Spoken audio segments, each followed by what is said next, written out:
So follow me, follow this picture with me. You have finally carved out 30 minutes for yourself.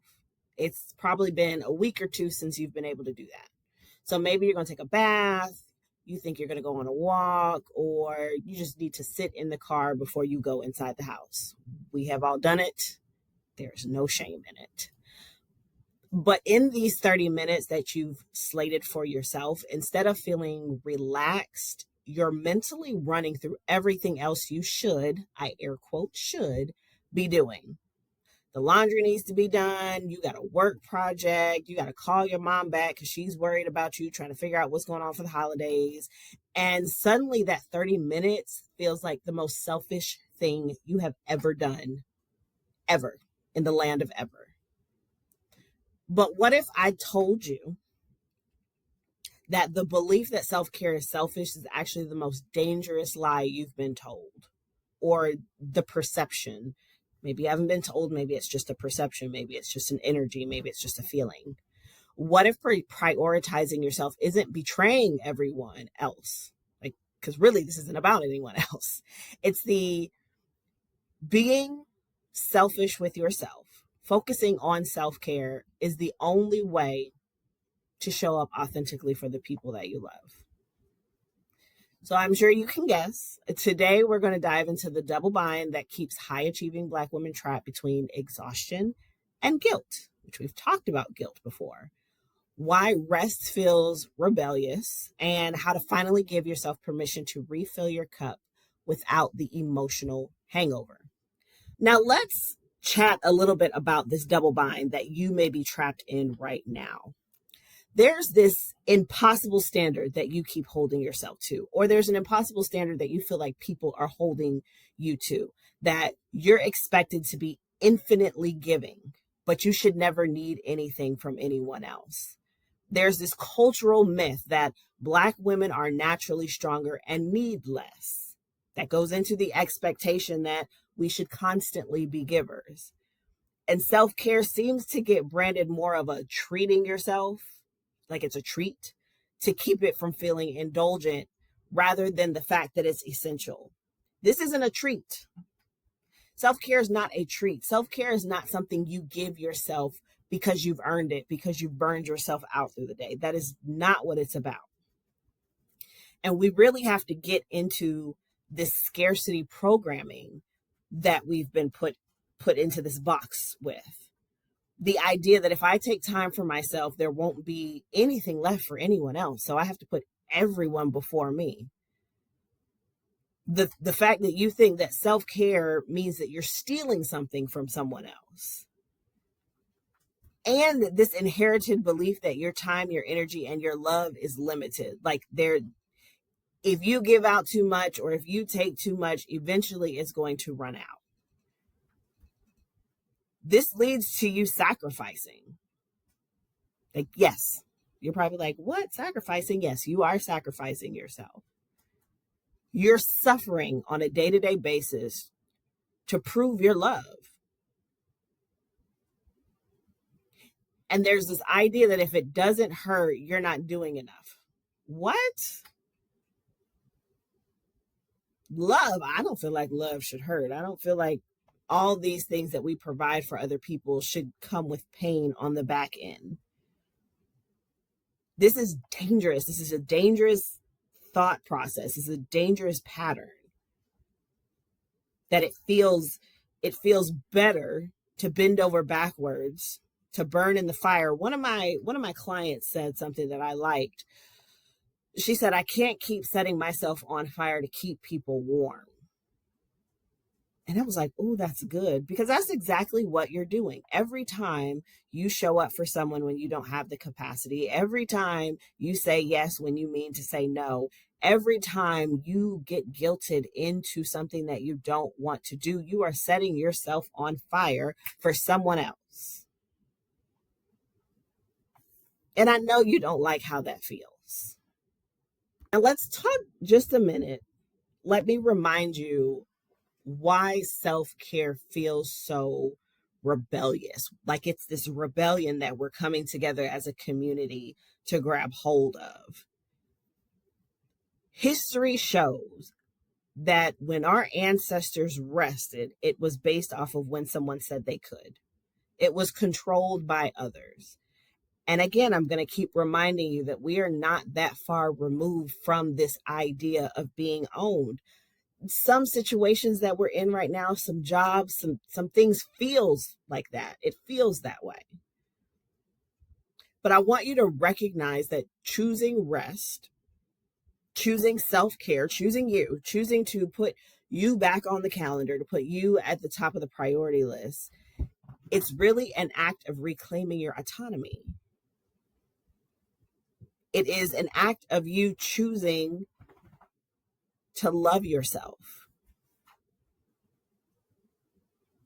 Now, because you have been operating the way that you have been operating on autopilot, on someone else's time, on someone else's energy, someone else's resources, constantly living your calendar based off of someone else, your nervous system might interpret rest and self-care as dangerous.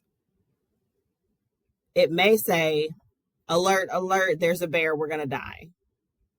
That's what it may feel like in your body when you decide to take 30 minutes to sit outside and do nothing. And in order to keep you safe, it starts telling you, oh, well, we have all these things that we need to do, and this has to get done. What about this? And this is going to happen. And then eventually you're like, forget it. Forget it. I'm just going to go do the thing. But I want you to recognize that despite capitalism convincing us of this, your worth does not equal your output. So what I'm saying is, your value isn't based off of what it is that you can do for other people, out of how productive you are, about how busy you are. That's not what your worth and your value is. Your worth and your value is it's just you. It's just you, boo. It's just you. And you may think, okay, well, I do self-care when I take a nap. I do self-care when I go to sleep. But are these intentional things? Sometimes your rest isn't even self-care because you don't recognize the difference between rest and collapsing, because you've been forced to sleep, because your body is like, we cannot go anymore. Or you're only eating because you haven't eaten in so long that your body's like, I am physically going to get ill if I don't eat.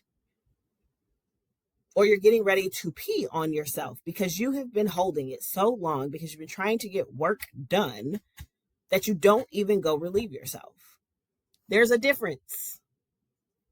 There's a difference between intentional rest, intentional self-care, and burnout and exhaustion. Being busy is not a badge of honor. It is a warning sign. And now if you look on social media, there is this trend going around about how millennials were sold this hustle culture. And now everyone is bowing down and saying it's the worst thing that could have ever happened to us. I don't not agree. I don't not agree that in our minds we've created, like, if I hustle, if I go, if I fall on the sword of busyness, then I'm showing people that I love them. I'm showing people what it means to show up for them. And the only thing that ends up happening is you end up building resentment because your cup is empty. How many times has someone that you love come to you and asked you something very, very simple, and you're exhausted? You've said way too many yeses. You have way too many things on the calendar, way too many things on the to-do list. And an innocent, we will call them an innocent comes up to you and asks you a question, or asks you to do something, or reminds you about something, and you spaz out on that person. It has happened to me. It has happened to me with my partner, with my kids, with my family, friends. Like, it's just in this moment, everything that I have been holding on to, you caught me at a bad moment. And so you get it. You get everything I have.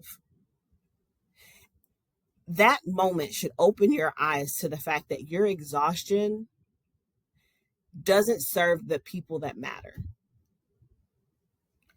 You running this rat race and hustling and putting yourself at the bottom because you don't want people to be upset with you, because you don't want to hurt anyone's feelings, serves nobody, at least not the people who really matter, because they end up getting the brunt of the foolishness.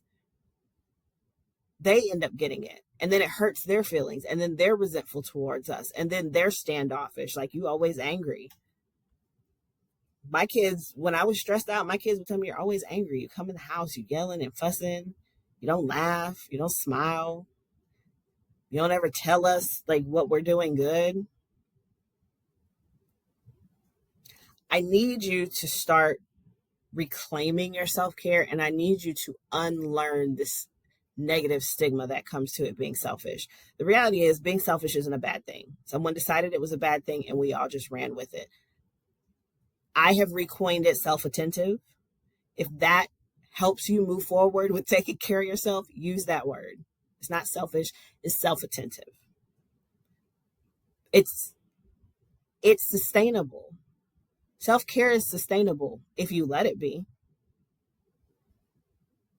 Not only that, when you think about the people that are watching you, whether it's your family, whether it's your kids, whether whoever it is, you become the model of healthy boundaries.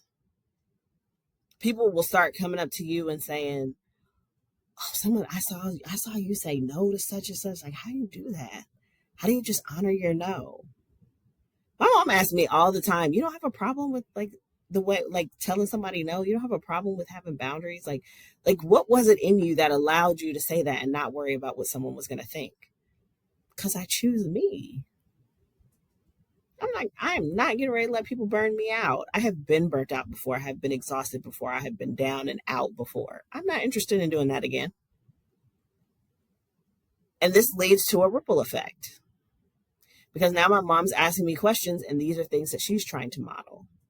These are things that my kids watch me do, and they ask questions about it, and they try to understand boundaries. They try to understand that they can say no. They try to understand that they can take care of themselves. When you're better, when you're well, when you're poured into, everyone around you benefits.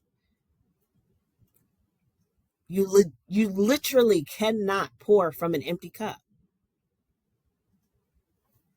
And when you think about an empty cup, you need to know, well, what does my full cup need to look like? And that could be different for anyone.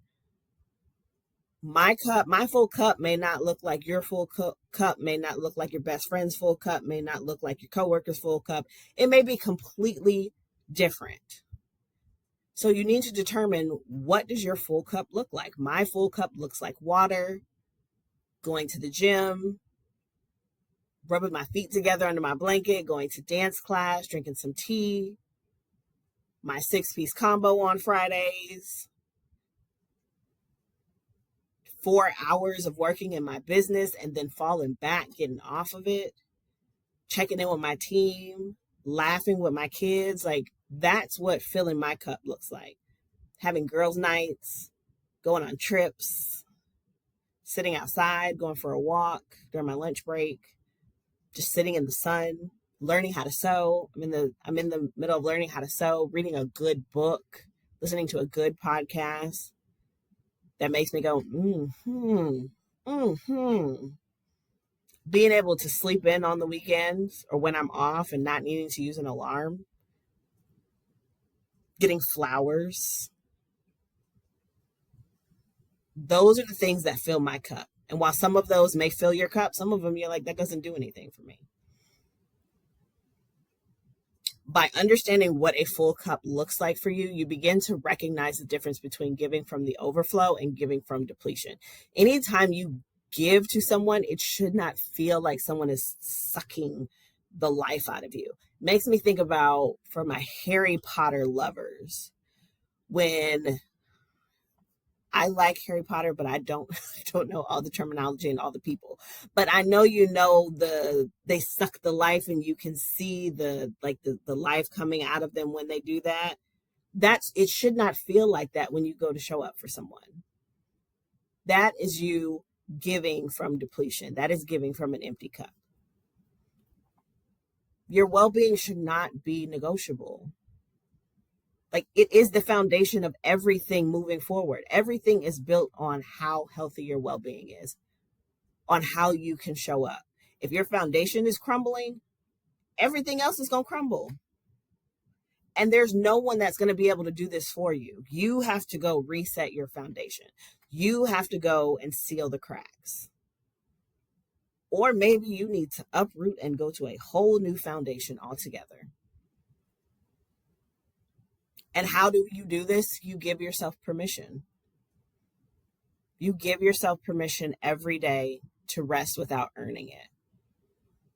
And you learn how to tolerate other people's opinions about your choice, their discomfort. That has nothing to do with you.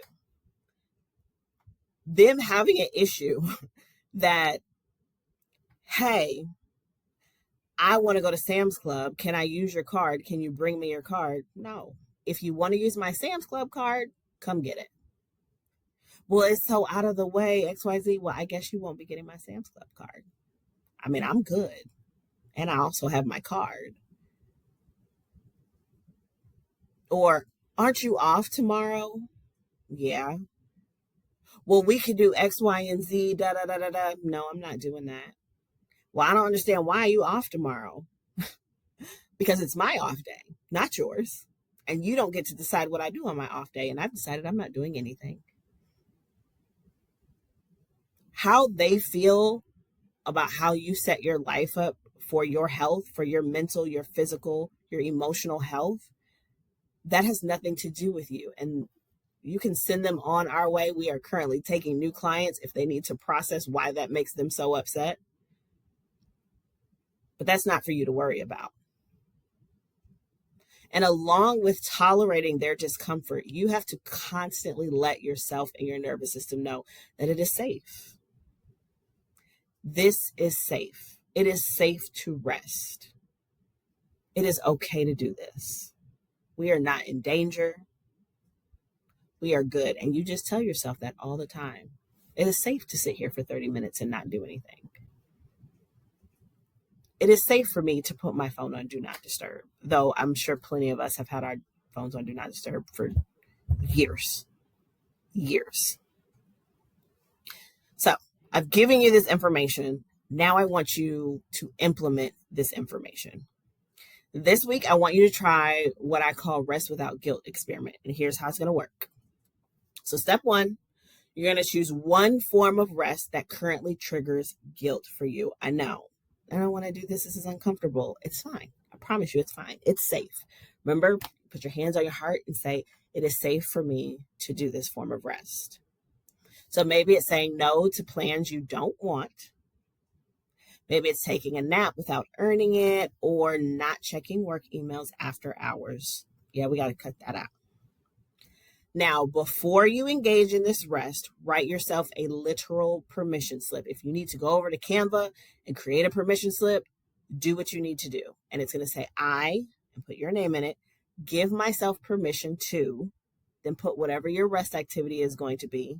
And then without guilt, because my well-being matters and this choice serves my highest good and the people I love. Again, the permission slip says, I, your name, Natasha, give myself permission to stop working after 4 o'clock without guilt because my well-being matters and this choice serves my highest good and the people I love.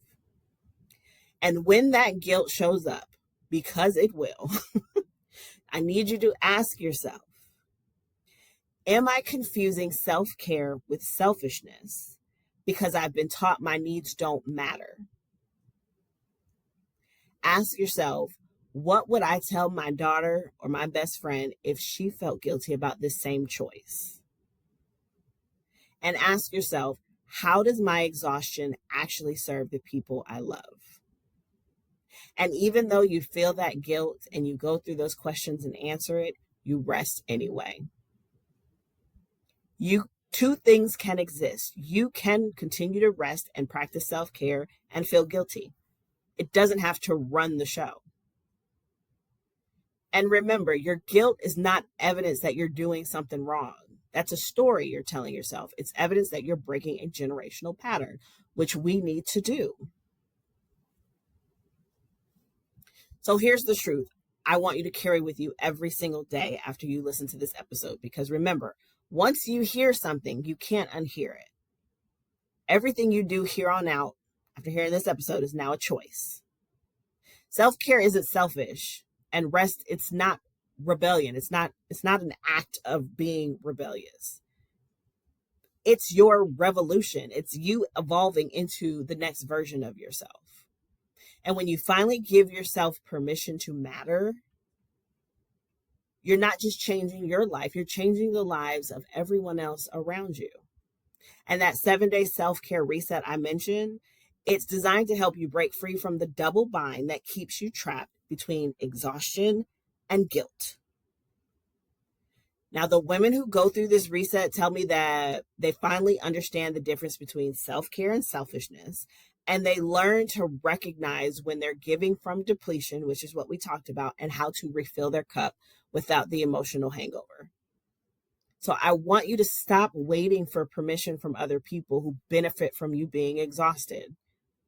And remember, your rest is not luxury. This isn't a luxurious thing that you're doing. This isn't, oh my gosh, no, this is not that. It's a requirement. It is a non-negotiable. Your well-being is not selfish.